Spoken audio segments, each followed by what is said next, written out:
you can see, 1,000-pound load easily suspended by his single hair. The museum will be pretty closing cool. soon, so we should hurry a little. That hair is a sample of Superman's genetic material. Yeah, what is he up to now? My genius and enough nuclear power to mutate the genes. I can create a being who's more powerful than him.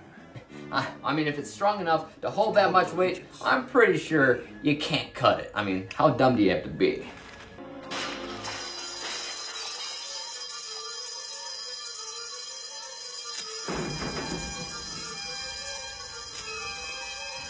Okay, whatever. Here's a review.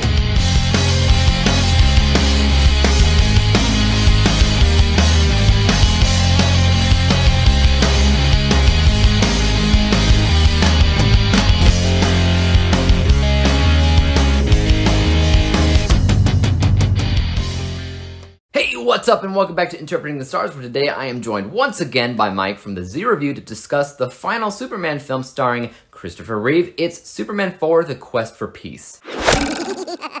Superman 4, The Quest for Peace takes Superman on a quest for peace when he decides to rid the world of all its nuclear weapons, which works at first, but all good things must come to an end as Lex Luthor once again breaks out of prison, steals a lock of Superman's hair, and creates the supervillain adversary known only as Nuclear Man. First of all, I want to give a huge shout out to Mike for sticking it out with all these Christopher Reeve Superman movies. We'll be hearing his thoughts on Superman 4 in just a hot suck it! But first, I wanted to talk about some positives about this film, and it absolutely shocked me that they were there at all. My original score for Superman 4, if you can believe it, was actually 46%, but that was nearly 10 years ago. Since that time, I've come to the misunderstanding that the entire film is garbage and that there's nothing great to be found, and I can tell you now that I was being way too harsh on the film. There's absolutely good to be found here. Mike will talk about this in a second as well, but one of the main positives that this film has is that it's structured 100 times better than the third film. The third movie was simply a convoluted mess. Even though it had that split personalities thing, which I love, the rest of the movie just didn't work out as well structurally. This film was as clear as day. It kept things much more simple, and the theme was always about wanting peace, while the threat was always nuclear in origin. More than that, this is actually really important. I love Superman's humanity in this movie. It's one of the best presentations of Superman not only doing the right thing for everybody, but also fighting a level of inner turmoil because he's not permitted to do that based off of what his Kryptonian legacy states. He's often seen playing this inner tug-of-war of sorts, trying to decide what to do or how to make everybody happy. And there's a couple of really strong speeches from Christopher Reeve in the movie, one of them being at the United Nations. And I'll be honest, out of every Superman movie starring Reeve, that might be the best use of dialogue overall. I can't say I wasn't impressed with that, but there's a reason why people hate this movie. There's a reason why people say it's not just bad, but the worst Superman movie of all time. And I'll let Mike carry out some of his thoughts before I talk about what I consider to be the negatives in this film. So without further ado, take it away, Mike. Quest for peace, Think I'm gonna have to go on a mission and find it.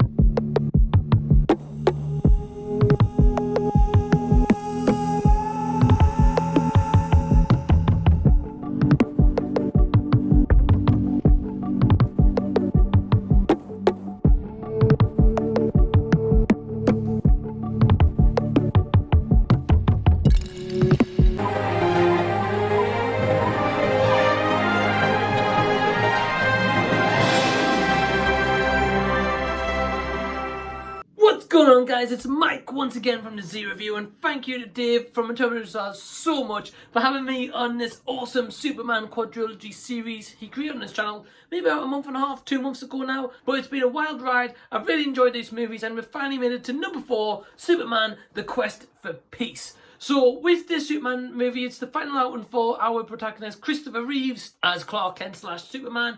We've also got Margaret Kidder back for this movie as Lois Lane, more than 12 minutes then in Superman 3.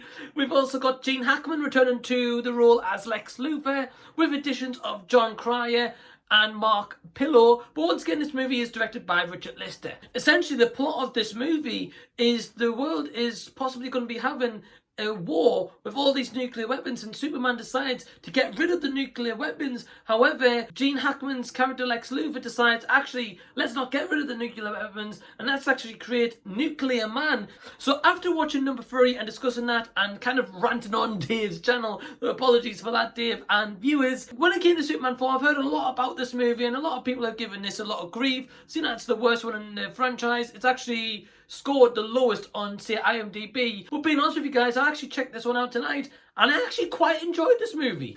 I didn't think it was as bad as people have maybe said it is, but maybe it's because I've seen this franchise for the first ever time compared to, say, Dave, who's watched these Superman movies, I'm imagining, time and time again. Yeah, I actually really enjoyed this movie. Firstly, I thought that the plot of this movie was massively and better structured than what we saw in Superman 3, which was just a colossal mess. Apart from that junkyard scene, which I agree with Dave is definitely one of the best scenes in these 4 films. We finally got an outing of Christopher Reeve's ending the role of Superman, and it is because Richard Lister came back to write this film, but also Christopher Reeves had an input in what was actually written in this film to come back for the role of Superman. Although him and Mark Kidder didn't really get along on set that I read about, it didn't really resonate on screen. The romance between Superman and Lois Lane was actually pretty cool in this film, very similar to the first 2 Superman movies. I wasn't overly bothered by it, but my favourite part in this movie, by any doubt, is the double date scene with Clark Kent, Superman, Lois Lane and Lacey Warfield. We get so many times where Clark Kent is switching between himself and Superman, and it's just really entertaining. And to be honest, I could have really watched another 10-15 minutes of just that montage and this awkward double date scene between the 4 of them. I would have absolutely loved to see more of that in this movie because it was highly entertaining. It was really cool to see the changes between both Clark Kent and Superman and how he was going about that and the inventive ways he came up with to do all of that. I really like the fact that Gene Hackman once again returned as Lex Luthor and provides an awesome performance. His performance in this movie was great. The screen time that he got was fantastic, and it was nice that the director actually focused on Lex Luthor's character, made him more relevant once again after his departure from Superman 3. So overall, guys, I would say that is my positives for this movie. However, my negatives probably outweigh the positives because I really didn't like John Cryer's character of Lenny Luthor. I felt the comedy with his character just wasn't great, and when he was on screen, he was actually quite an annoying presence. I would have definitely preferred Ned Beatty back in Superman 4, teaming up once again with Lex Luthor. We do actually see him in the prison scene at the beginning of this movie, but I don't really understand why we didn't just have him instead. And John Cryer's character didn't work in this movie, besides the opening scene where he actually busts Lex Luthor out of the prison. I actually liked that part and I thought, okay, he seems like a coolish character, but after that one scene, he's just annoying. His presence just isn't resonated on the screen. The next minor gripe that I've got is definitely Mark Pillow's performance as Nuclear Man, and this could come down to the script, not so much with Mark Pillow, because I felt like the presence of Nuclear Man wasn't actually that bad. Yes, it's very cheesy, it's quite campish as well, you could say, and I guess that could deter a lot of people off from that character, but actually the presence of him and the shape that Mark Pillow was in, portraying the character of Nuclear Man, came across as quite a threat. The issue is his performance isn't great in the movie, but also this movie is saturated with constant green screens more than any of the first 3 movies, which was just distracting. I was trying to get invested in this movie. The worst part of it is the green screen, especially between the fight of Superman and Nuclear Man. It was awful. Their fight scene in general was just terrible, especially the part when they're fighting on the moon. It just seems as if it was all kind of shot in slower motion on purpose, maybe for like a dramatic effect as such, but it just didn't really pay off. And it's just such a shame because it definitely had a better premise than we've seen in number 3, and I just wish they had explored that a lot better in this movie and ended this franchise on a really high note, and especially with the last outing as Christopher Reeves that we ever got as Superman. And it's just such a shame because I've loved this series. But yeah, Dave, thank you so much for having me on this quadrilogy of the Superman movies. I've absolutely loved them. If I've got to say I've got a favourite of them, it's probably Superman 2, then number 1, then 4, and then 3. But yeah, firstly, just thanks to Dave so much for having me on these Superman reviews. I hope you guys have enjoyed me being on his channel to talk about these movies and having them as first-time watchers. But Dave, back to you, my man, on this final outing in the quadrilogy and your remaining thoughts on Superman 4, The Quest for Peace. Huge thanks to Mike once again for joining me. Always love hearing first-time thoughts on films that I've seen countless times, especially in our modern world with our modern expectations. I'm glad that we kind of see eye to eye on this, that we didn't hate it, we didn't love it, but we certainly agree that it's gained a lot more hate than necessary. So again, I agree with your takeaway that the plot or the story was structured far superior than the last movie. And I also had a lot of fun with that double date scene like you did. But there were problems. There will always be problems. One of the most memorable things about this film, in my opinion, is memorable in a bad way. There's a shot of Superman flying towards the camera that is used over and over and over again. I'm not even kidding. It looks like it's a still image that they zoom in because they didn't finish filming the movie or something, and so they had no other choice than to take a promotional image of Superman flying towards the screen, cut him out of the image, and then, animated it towards the screen. I don't know if that's true, but it feels like it is, because they used this shot like 12 times from beginning to end, and you can't not notice it. It looks fake and stupid. Another problem with the movie is, like in the theatrical version of Superman 2, Superman suddenly has a bunch of fake powers again, which are never explained. He has like reconstruction vision or something. Nuclear Man breaks a giant structure, might be the Wall of China or something, and Superman fixes it simply by looking at it. Bricks are rebuilt and put together, and Superman just nods at the people and he's like, "Yep, just doing my duty." Another problem with the film is Nuclear Man himself, which, like you said, Mike, his existence is not a problem on its own. On paper, or conceptually, he's not a half-bad villain at all. But the way he's executed was just corny as all heck, and when he shows up, he has Lex's voice. Why? For hilarity? The only real way to do Nuclear Man, in my opinion, since Lex was replicating Superman's DNA, is to have Nuclear Man played by Christopher Reeve. It would be like a variation on the Bizarro stuff, but I think it would have worked out 100 times better than this He-Man looking guy stomping around saying, "Destroy Superman! Destroy Superman!" Because that's like Bane in the Schumacher Batman film saying, "Bomb! Bomb!" It's just dumb. It's dumb.